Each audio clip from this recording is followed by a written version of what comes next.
नाश्ता करून झाल्यानंतर अनिता किचनमध्ये दुपारच्या जेवणाची तयारी करत होती. तिची सासू रुक्मिणीताई, ज्यांना या घरची मालकीण असण्याचा खूप गर्व होता, त्या हॉलमध्ये बसूनच मोठ्या आवाजात म्हणाल्या, "अगं अनिता, कधीपासून ते किचनमध्ये जाऊन बसले आहेस? तुला कपडे धुवायचे आहेत का नाही? कधीपासून नुसती किचनमध्ये घुसून बसले आहेस?" सासूचे बोलणे ऐकून अनिता हातातली पळी खाली ठेवून म्हणाली, "आई, आज माझा दादा आणि वहिनी आपल्या घरी येत आहेत, म्हणून मी त्यांच्या जेवणाची तयारी करत आहे." एवढा ऐकताच तिची सासू उठून किचनमध्ये आली. जशी त्यांची नजर किचनच्या कट्ट्यावर ठेवलेल्या वेगवेगळ्या पदार्थांवर पडली, त्यांचे डोळे मोठे झाले. लगेच कडवट शब्दात म्हणाल्या, "हे सगळं काय आहे? एवढे सगळे पदार्थ तू कुणाला विचारून केलेस? कुणी मोठे पाहुणे येणार नाहीत." अनिता हळू आवाजात म्हणाली, "आई, ते लोक आज पहिल्यांदा आपल्या घरी येत आहेत. 3-4 तासांचा प्रवास करून येत आहेत. ते येईपर्यंत जेवणाची वेळ होईल. त्यामुळे मी जेवण तयार करायला घेतलं आहे." हे ऐकून तिच्या सासूचा चेहरा लाल झाला.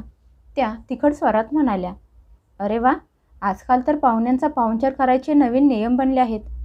मी तर माझ्या पूर्ण आयुष्यात असं कधी बघितलं नाही. तुला आठवतं का, जेव्हा आम्ही तुला बघायला तुझ्या घरी आलो होतो, त्यावेळी तुझ्या बहिणीने किती पदार्थ आमच्या समोर ठेवले होते?" सासूचे हे बोलणे अनिताच्या मनाला सुईसारखे टोचले. तिचे डोळे भरून आले, पण आवाज मजबूत होता. ती म्हणाली, "आई, तुम्हाला माहीतच आहे, माझ्या दादाची कमाई जास्त नाही. त्यांनी त्यांच्या लायकीपेक्षा जास्त करायचा प्रयत्न केला होता.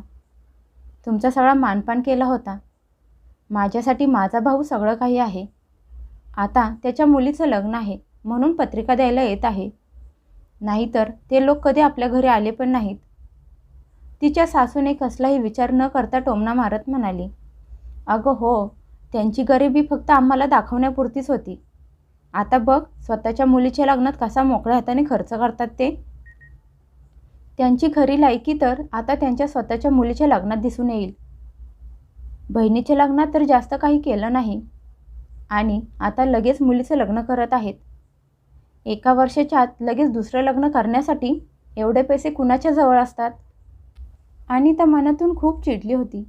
तिच्या लग्नाला आत्ता कुठे 8 महिने झाले होते, म्हणून ती यावेळी गप्प बसली.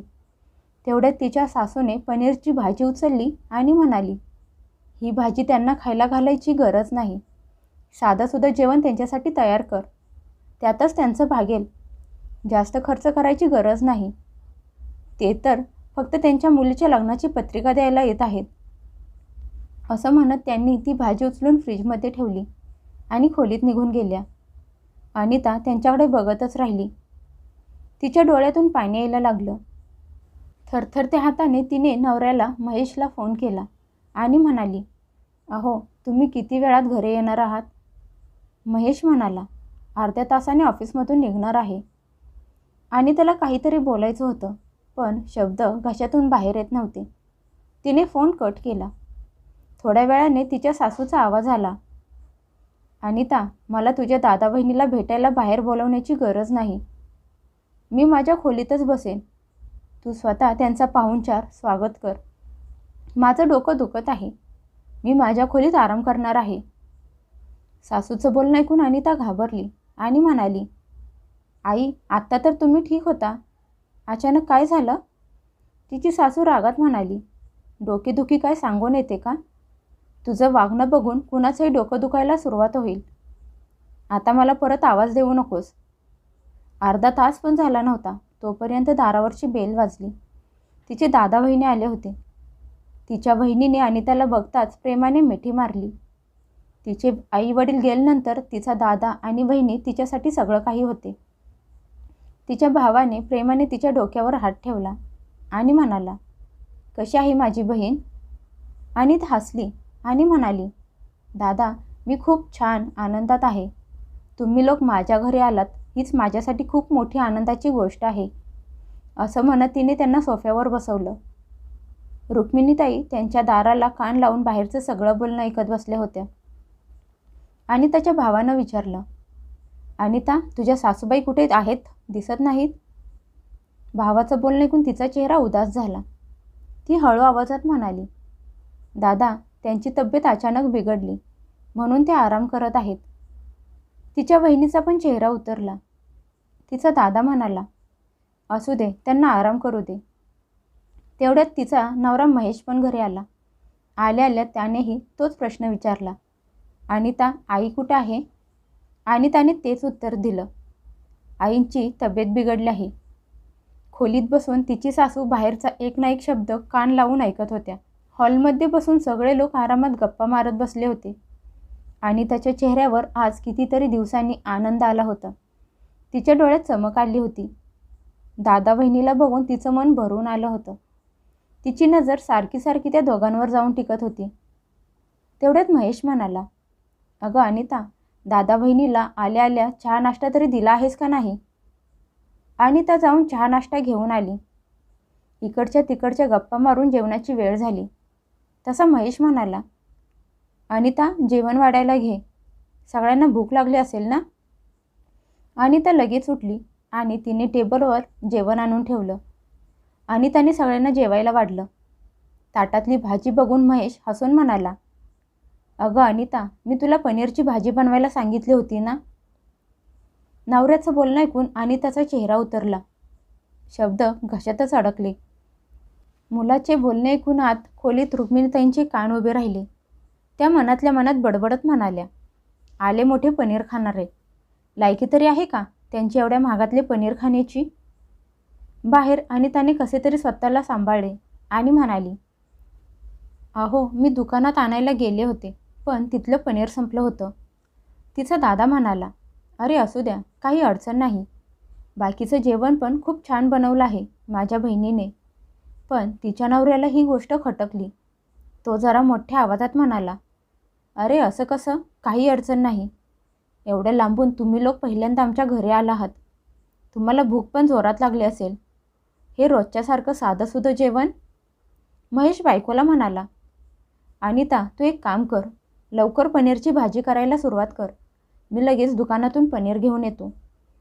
नवऱ्याचं बोलणं ऐकून अनिताचं मन घाबरलं. कारण तिला माहीत होतं, पनीर बनवण्याचा अर्थ घरात तमाशा उभा राहणार. ती गुपचूप किचनमध्ये गेली. खोलीत तिच्या सासूचा चेहरा रागाने लाल झाला. काही मिनिटातच त्या खोलीतून बाहेर आल्या आणि आवाज बदलून आपलेपणा दाखवत म्हणाल्या, अरे राघव, तुम्ही लोक कधी आलात? आणि नंतर मुलाकडे बघून म्हणाल्या, अरे महेश, मी तर थोडा वेळ खोलीत आराम करत होते. माझी तब्येत जरा ठीक वाटत नव्हती. डोळा लागला होता. तुमच्या सगळ्यांच्या बोलण्याचा आवाज ऐकून बाहेर आले. राघव आणि त्याची बायको माया दोघे उठून त्यांच्या पाया पडले. राघव म्हणाला, काकू, तुमची तब्येत आता कशी आहे? बरं तर वाटत आहे ना? रुक्मिणीताई वेदनेत तळमळण्याचे नाटक करत म्हणाल्या, काय सांगू तुला, आता माझं वय झालं आहे. कधी डोकं कधी पाय दुखायचे चालूच असतात. मग अचानक त्यांची नजर किचनमध्ये गेली. त्या मोठ्या आवाजात म्हणाल्या, अनिता, तू किचनमध्ये काय करत आहेस? किचनमध्ये भाजीची तयारी करत असणाऱ्या अनिताचे हात काम करता करता थांबले. तिचे हात कापायला लागले. महेश म्हणाला, अगं आई, मी अनिताला पनीर बनवायला सांगितलं आहे. हे ऐकून त्याच्या आईच्या डोळ्यात एक वेगळी चमक आली आणि चेहऱ्यावर वेगळंच हसू. गोड बोलण्याचे नाटक करत तोंडातून विष काढत म्हणाल्या, अगं अनिता, पनीर बनवायच्या अगोदर तुझ्या भावाला विचारायचं तरी होतं. शेवटी त्यांनी तुझ्या आईवडिलांचे कर्तव्य पूर्ण केलं आहे. तुझं कन्यादान केलं आहे. तुला त्यांची मुलगी समजून तुझी पाठवणी केली आहे. त्यामुळे कदाचित ते तुझ्या घरचे जेवण खाणार नाहीत. त्यांना विचारून मगच जेवण बनवायला घे.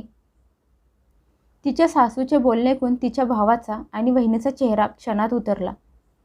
मायाला त्यांचा अपमान झाल्यामुळे खूप वाईट वाटलं. किचनमध्ये अनिताच्या डोळ्यातून पाणी यायला लागलं. चाकू तिच्या हातातून खाली पडता पडता वाचला. महेश चिडला आणि म्हणाला, आई, तू पण ना, का जेवणार नाहीत ते लोक? या सगळ्या जुन्या काळातल्या गोष्टी आहेत. पण त्याच्या आईने तिरक्या नजरेने मुलाकडे बघितलं, जणू त्याला शांत बसायला सांगत होत्या. त्यांचा चेहरा बघून माया हसून म्हणाली, काकू, तुम्ही अगदी बरोबर बोलत आहात. आम्ही कन्यादान केलं आहे, मग आम्ही आमच्या मुलीच्या घरी कसे काय खाऊ शकतो? अनिता आमच्या मुलीसारखीच आहे. वहिनीच्या या वाक्याने अनिताचं मन तुटलं. हे सगळं तिच्यामुळे नाही, तर तिच्या सासूच्या कुचक्यापणामुळे झालं होतं. तिची सासू फिरून फिरून त्यांच्या स्वाभिमानाला ठेच पोचवत होती आणि ती इच्छा असून पण काहीच करू शकत नव्हती. अनिता किचनमधून बाहेर आली. राघवने पुढे येऊन प्रेमाने तिच्या डोक्यावर हात ठेवला. मायेने तिचा हात घट्ट पकडला आणि नंतर मुलीच्या लग्नाची पत्रिका तिच्या हातात देत म्हणाले, अनिता, लग्नाला नक्की यायचं. तू आणि महेश घरातल्या सगळ्यांना घेऊन या. आम्हाला खूप आनंद होईल. अनिता भरल्या आवाजात म्हणाली. दादा पण पुढे काही बोलू शकली नाही. काही वेळाने ते दोघे जाण्यासाठी उठले तर रुक्मिणीताई खोटं खोटं हसण्याचे नाटक केलं. ते लोक गेलेले बघून तिच्या सासूच्या चेहऱ्यावर चमक आली. अनिता आणि महेश तिच्या दादा बहिणीला सोडण्यासाठी बाहेर गेले. तिची सासू दारात उभी राहून हसत होती. असं हसू जणू एखादी लढाई जिंकली आहे. त्यांचं मिशन पूर्ण झालं आहे. सासूचं तेच हसू अनिताच्या मनाला खोलवर टोचलं गेलं. पण ती त्यावेळेला काही बोलू शकली नाही. काही वेळाने अनिता आणि महेश त्यांना सोडून घरात आले. महेशची नजर टेबलवर ठेवलेल्या पनीरच्या भाजीवर पडली. समोर भाजी बघून महेश हैराण झाला आणि म्हणाला, ही भाजी कुठून आली? अनिता, तू तर बोलली होतीस की पनीर मिळालं नाही. तिच्या मनातला ज्वालामुखी भडकला होता. तिने रागात नवऱ्याकडे बघितलं. महेशला पण कळतच नव्हतं की आता जे झालं ते सगळं काय होतं. महेश काही बोलणार त्या अगोदरच त्याची आई हुकूम देत म्हणाली, आता बघत काय बसले आहेस? जा, ती भाजी गरम करून घेऊन ये. मला खूप जोरात भूक लागली आहे. महेश हे बघून खूप चिडला. तो मोठ्या आवाजात म्हणाला, आई, ही भाजी कुठून आली? घरात सगळं जेवण तयार होतं, तरी तू पाहुण्यांना का जेवण करून दिलं नाहीस? बस तोच क्षण होता. अनिता रागात तिखट स्वरात म्हणाली, कारण ही भाजी तुमच्या आईने फ्रीजमध्ये उचलून ठेवली होती आणि म्हणाल्या होत्या की तुझ्या दादा बहिणीची लायकी नाही पनीरची भाजी खाण्याची. असं म्हणत अनिता मान खाली घालून रडायला लागली. महेशचा चेहरा रागाने लाल झाला. तो त्याच्या आईला म्हणाला, आई, ही कुठली पद्धत झाली पाहुण्यांचा पाहुणचार करण्याची? आता मला समजलं की तू सारखी सारखी कन्यादानाचा विषय का काढत होतीस. तुझ्या बोलण्यामुळेच ते बिचारे काहीही न खाता पिता आपल्या घरातून गेले. त्यावेळी मला तुझी चालाकी समजली नाही. मला असं वाटलं की तू जुन्या विचारांबद्दल बोलत आहेस, पण तू तर जाणून बुजून त्यांना खाली बघायला लावत होतीस. त्याची आई पण मुलाचं बोलणं ऐकून खूप भडकली. त्यांनी प्लेट जोरात टेबलवर आपटली आणि म्हणाली, हो, मग त्यात काय चुकीचं केलं मी? आपण हिच्या माहेरच्या लोकांवर का म्हणून खर्च करायचा? अरे, तिचे दादा बहिणी जेवायला थोडेच आले होते. मुलीच्या लग्नाची पत्रिका द्यायला आले होते. आणि कन्यादान करून मुलीच्या घरी कोण जेवतं? हे जेवण त्यांच्यासाठी नव्हतं, हे आपल्यासाठी आहे आणि आपणच खाणार. आता तू का तोंड वाकडं करत आहेस? जा, जाऊन जेवण गरम करून आण. महेश मनातल्या मनात खूप चिडला होता. रागात त्याने त्याच्या मुठ्या आवळल्या. इकडे तिच्या सासूला कुठल्याच गोष्टीचा फरक पडत नव्हता. त्यांनी प्लेटमध्ये जेवण वाढवून जेवायला सुरुवात केली. जणू काही झालंच नाही. अनिता किचनमध्ये निघून गेली. तिच्या मनात विचारांचं वादळ उठलं होतं. तिच्या दादा बहिणीसोबत आज जे झालं होतं ते तिच्या मनात घर करून बसलं होतं. त्यांचा या घरात झालेला अपमान, त्यांची लाजेने खाली गेलेली मान, तिच्या बहिणीचा उतरलेला चेहरा तिच्या डोळ्यासमोर फिरत होता. तिने किचन आवरलं आणि तिच्या खोलीत गेली. बाहेर तिची सासू आरामात पनीरची भाजी खात बसली होती. त्यांना काहीच फरक पडला नव्हता, ना कुणाच्या डोळ्यातल्या पाण्याचा आणि नाही कुणाच्या अपमानाचा. खोलीत गेल्यावर अनिता महेशवर भडकली. महेशकडे बघून रागात म्हणाली, महेश, तुम्ही बघितलं ना तुमच्या आईने माझ्या दादा बहिणीसोबत काय केलं? माझ्या आईवडिलांसारख्या दादा बहिणीचा अपमान केला. बिचारे किती लांबून आले होते आपल्या घरी आणि उपाशीच गेले. काय विचार करत असतील ते आपल्याबद्दल? आईंनी माझ्या दादा बहिणीची हीच इज्जत केली आणि त्यांची इच्छा असते की तुमच्याकडचे पाहुणे आल्यावर मी त्यांचा पाहुणचार प्रेमाने आपलेपणाने करावा. का हो, माझ्या माहेरच्या लोकांना काही मानसन्मान नाही का? त्यांची इज्जत नाही? असं म्हणत तिचा आवाज भरून आला. ती म्हणाली, माझ्या दादा बहिणीची लायकी तुम्हाला आपल्या लग्नाच्या अगोदरच माहीत होती. जर हेच सगळं करायचं होतं, माझ्या माहेरच्या लोकांचा अपमान करायचा होता, त्यांना खाली बघायला लावायचं होतं, तर मग माझ्याशी लग्न करायची गरज तरी काय होती? असं म्हणत ती रडायला लागली. तिच्यासाठी तिचे दादा बहिणी तिच्या आईवडिलांच्या जागेवर होते. त्यांचा अपमान तिच्या अस्तित्वावर घाव होता. महेश शांत होता. त्याने मान खाली घातली. आज पहिल्यांदा त्याला त्याच्या आईच्या वागण्याची लाज वाटायला लागली होती. लग्न झाल्यापासून त्याने बघितलं होतं की अनिताने त्यांच्या पाहुण्यांची किती काळजी घेतली होती. त्यांच्या उठाठेव केल्या होत्या. त्याची बहीण पूनम दर 15 दिवसाला माहेर येत असायची आणि अनिता तिची सेवा करायला एका पायावर उभी असायची. पण जरा जरी उशीर झाला तर त्याची बहीण सगळं घर डोक्यावर घेऊन नाचत असायची. पूनम आईकडे तक्रार करत म्हणाली, आई बघितलं का, वहिनीला माझा आवाजच ऐकायला येत नाही. असं वाटतं की मी तिच्या डोळ्यात टोचत आहे. तिची सासू या गोष्टींवरून तिला खूप सुनावत असायची. महेशच्या नातेवाईकांकडून पण तिने खूप काही सहन केलं होतं. पण आज तिचा दादा आणि वहिनी पहिल्यांदा तिच्या घरी आले होते आणि त्यांचा अपमान केला गेला. आणि त्याच्या डोळ्यातून पाणी थांबायचं नावच घेत नव्हते. महेशच्या मनात प्रश्न होता की तो शांत बसून योग्य करत आहे का? अनितासाठी तिच्या दादा बहिणीचा अपमान विसरून जाणं अशक्य होतं आणि तो तिच्या मनात घर करून बसला होता. रोज उठता बसता तिला ते दृश्य आठवत असायचं. या गोष्टीला आता 15 दिवस व्हायला आले. एक दिवस तिच्या सासूने नेहमीप्रमाणे आदेश दिला, उद्या रविवार आहे आणि तुझी नणंद पूनम घरी येणार आहे. महेश, तू तिच्या आवडीचे कचोरी आणि समोसे घेऊन ये. तिला खूप आवडतात. अनिता, तू जेवणात चपाती, पनीरची भाजी, पुलाव बनव. हे शब्द अनिताच्या मनात हातोड्यासारखे लागले. समोसे, पुलाव, पनीरची भाजी तिच्या डोक्यात घुमायला लागली. तीच पनीरची भाजी तिच्या दादा बहिणीला खायला दिली नव्हती. त्यांच्यासाठी बोललं गेलं होतं की हे सगळं खाण्याची त्यांची लायकी नाही. दुसऱ्या दिवशी रुक्मिणीताई महेशवर भडकल्या आणि म्हणाल्या, अरे उठ ना, समोसे कचोरी जाऊन घेऊन ये. पूनम यायची वेळ झाली. महेशने समोसे कचोरी आणून किचनमध्ये ठेवली. पूनम आल्या आल्या नंदेची दादागिरी दाखवत सोफ्यावर येऊन बसली. थोडा वेळ गप्पा मारल्यानंतर रुक्मिणीताई सुनेला आवाज देत म्हणाल्या, अनिता, चहा बनवून त्यासोबत ते समोसे आणि कचोरी बाहेर घेऊन ये. माझ्या मुलीला खूप आवडतात. अनिता किचनमधून ट्रेमध्ये चहा आणि फक्त बिस्किट घेऊन आली. जशी तिच्या सासूची नजर त्यावर पडली, तिची सासू भडकली आणि म्हणाली, हे काय आहे? समोसे कचोरी कुठं आहेत? पूनम पण लगेच टोमणा मारत म्हणाली, आई, तू तर बोलत होतीस की माझ्यासाठी समोसे कचोरी आणले आहेस. दादा घेऊन आला होता ना, मग ते सगळं कुठं आहे? अनिता मनात असलेला राग शांत करत म्हणाली, आई, कुठले समोसे आणि कचोरी?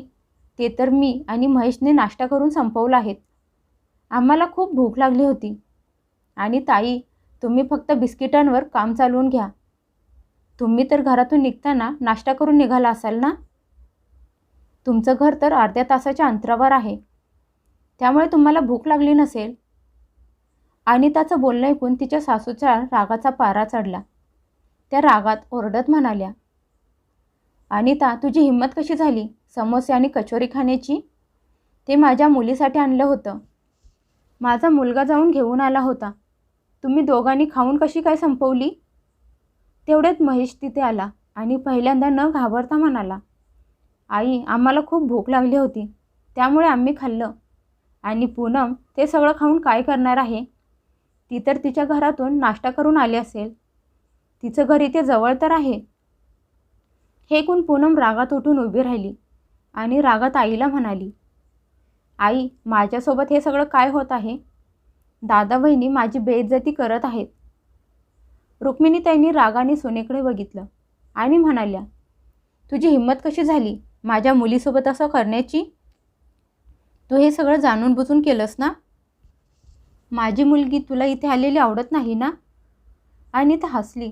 तिने हाताची घडी घातली आणि म्हणाली, आई, स्वतःच्या मुलीचा अपमान झाल्यावर तुम्हाला वाईट वाटलं ना? माझ्या दादा वहिनीचा अपमान करत असताना तुम्ही त्यावेळी एकदाही विचार केला नव्हता ना की ते 3-4 तासांचा प्रवास करून इथे आले आहेत. त्यांना भूक लागली असेल आणि तुम्ही त्यांना काही खाऊन पण दिलं नाही. आणि तर तिथेच थांबली नाही, अजून कठोर आवाजात म्हणाली, तुम्ही म्हणाला ते लोक येताना काहीतरी खाऊन आले असतील. मग तुमची मुलगी घरातून निघताना काय उपाशी निघाली होती का? त्यांच्या घरात त्यांना खायला मिळत नाही का? ते इथे आल्यावर खात असतात. आता अनिताचे बोलणे ऐकून तिची नणंद पूनम तळमळून उठली. तिच्या डोळ्यात पाणी आलं. ती तिच्या आईला म्हणाली, आई, वहिनी माझ्याकडून का बदला घेत आहे? माझी आणि तिच्या दादा वहिनीची तुलना कशी काय करू शकते?